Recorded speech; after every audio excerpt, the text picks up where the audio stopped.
feeling overwhelmed by your to-do list? In a world where leaders are expected to operate at 24/7 capacity, it's easy to let stress take the driver's seat. But what if I told you there's a better way to manage? In today's video, I'm going to go over tried and true strategies that top leaders use to manage their own stress, even in very high pressure roles. From simple daily lifestyle changes to total transformations, you can keep the books in check, performance on point, and manage all that stress. My name is Wesley. In case you don't know me, I'm an executive assistant and executive coach, and I help leaders prevent burnout by helping them with their time and energy management. In today's video, I'm going to give my top 5 tips on how to manage stress. That way you can remain a high performer and avoid burnout.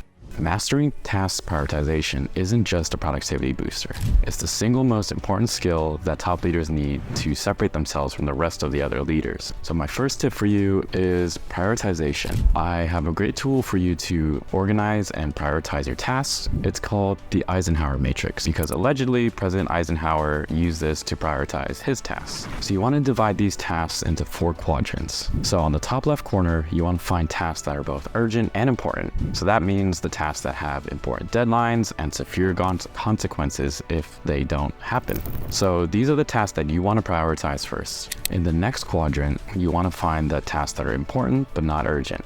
And these tasks you can schedule in your calendar because they need to be done, but they don't have to be done right now. I can be done much later. The next quadrant is the urgent but not important, and these can be delegated to other people, which I may have a section on that a little later. And finally, the not important and the not urgent quadrant. So these you can just skip because they simply don't matter. That way you can visually see with the Eisenhower Matrix all the tasks that actually matter to you and which ones you should do, from urgent and important, not urgent and important, important and urgent. Imagine slashing your to-do list in half and seeing all your projects cross the finish line. The art of delegation isn't just about freeing up your time, it's also about empowering your team to achieve more. So my next tip for you is to delegate well. If you want to choose the right person to complete the task properly, you want to make sure that their technical skills and soft skills match the requirements that the task is asking for. If you ask this person to call a hotel, make sure that this person knows how to talk well. Look for all the proper bookings. You want to review their past performance to make sure that the quality of work has been sound and just their overall reliability. And also make sure that you aren't overloading their plate. You don't want to put too much work on their plate. That way they eventually lead to burnout. That's the worst thing you can do. Make sure that this person that you have in mind also loves to have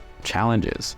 Maybe this person is looking for more growth and wants to pursue more opportunities, and this is an opportunity for you to take work off your plate and have it on someone else's. And finally, when you do delegate tasks, make sure that they also align with their career aspirations. So my own direct report, she wanted to go into finance. She was the front desk receptionist, and I asked finance to offload some of their work onto her. So she had the opportunity to work in finance and get to know them, and eventually she was able to move into finance from the receptionist to an accounts payable specialist. Delegating is such an opportunity for other people to grow in their career as well. The average screen time has now surpassed the average amount of sleep that a typical American gets. Is it because we're looking at more screens, or we're getting less sleep, or a combination of both? So my next tip for you is to take a digital detox. I firmly believe that's a little bit of both, that we're getting a lack of sleep and we're looking at too much screens, and screen time is something that we can control as well. As addictive as it is, it's taking too much of our time and attention away from us and filling us up with negativity. So the first tip I have for a digital detox is to set a specific time that you want to take time away from a device or certain apps. So you can start with avoiding social media altogether or avoiding your phone entirely. So I set aside time, a 24-hour period from Saturday night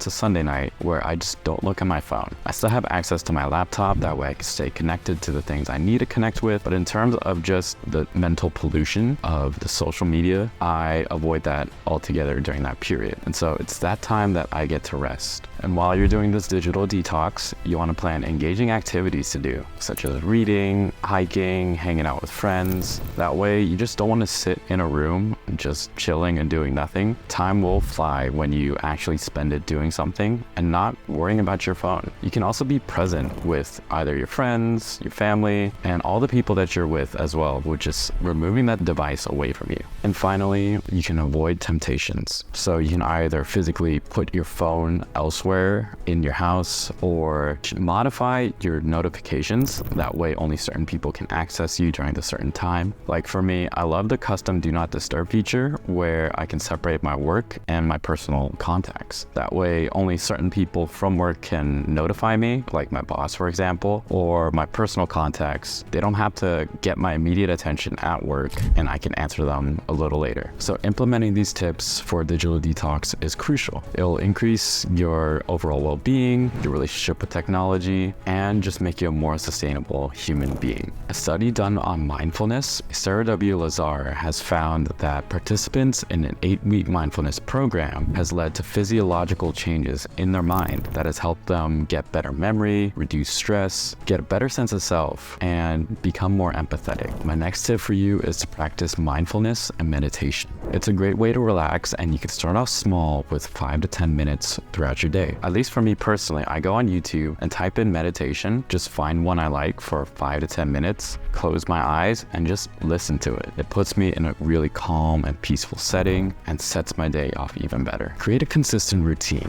You want to do this on the same time each day to make it a recurring habit. So for me, I love starting off in my mornings. It's a great way to start my day, and you can even unwind at night. You just want to find a time where you can do it every day. That way you're just set on building it as a habit, and make sure you find a quiet, comfortable spot where you won't be interrupted during your meditation. And finally, focus on your breath. When you find your mind just wandering, thinking about other things, just go back to your breath. You can feel the motion of your chest going up or down, or just the air going in and out of your nostrils. That way it's very good to get you back in focus. So my final tip for you to reduce stress is to include exercise throughout your day. If you're not someone that's typically active, I definitely recommend starting small. So the easiest thing that you can do is just go outside and take a walk. There is something therapeutic about being able to see the colors blue and green outdoors, taking in the fresh air, and moving your legs. So fortunately, the industrial complex I work at has a beautiful man-made park. It's very green and luscious. I get to walk around it. So I do a 30-minute walk, which is a lot. I definitely sweat when I go, but it's such a great way to include exercise throughout my day and make sure that my brain is sharp because of it. And finally, make sure to block it off on your calendar. That way you can treat it as if it's a business meeting or a doctor's appointment. You want to prioritize this. That way you can actually commit to it and do the physical activity during your workday. So these are my top 5 tips for managing stress at work. You can prioritize, delegate, take a digital detox, mindfulness and meditation, and exercise throughout your workday. So I encourage you to implement these and observe the changes that you have on just your overall leadership and stress. Let me know down in the comments which of these strategies you plan on trying first, or if you have another method you would like to recommend, let me know. And if you enjoyed these tips, you can click right here to see my top 5 tips on a more effective morning routine.